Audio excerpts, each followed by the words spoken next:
guys, so ngayon, meron na namang surprise sa akin si Dad. Naregalo na naman siya sa akin.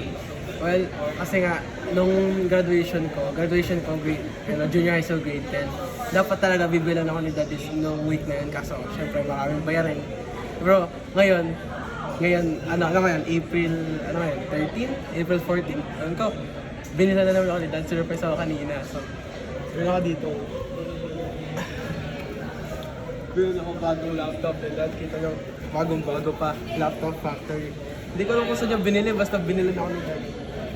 Tignan natin.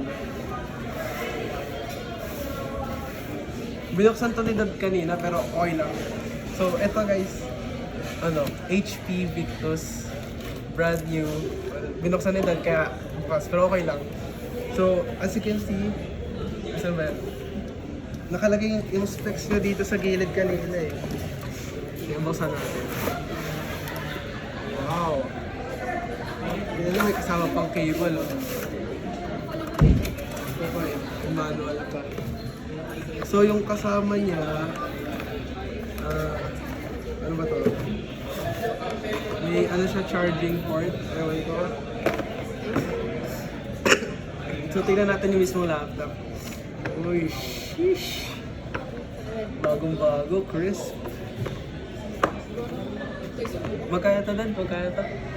58? Oh my gosh. Saan ito binili Dan? Ewan ko kung saan niya binili, basta binili. Oh, sheesh! Kita niyo naman, sariwa. Bago-bago. Kita niyo, by the way, Ryzen 7 to. Zoomin mo Dad, zoomin mo. Ryzen 7, di lang yung ordinaryo. i7 yan guys.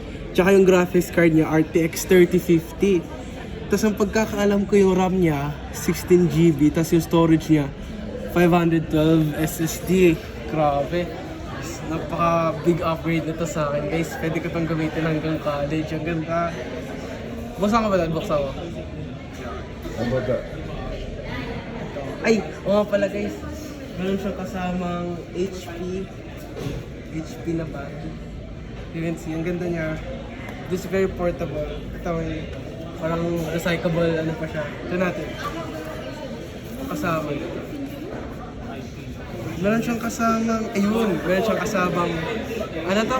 HDMI, jack, sleeve. Pero, in total rating ko 10 out of 10. Dad, thank you Dad.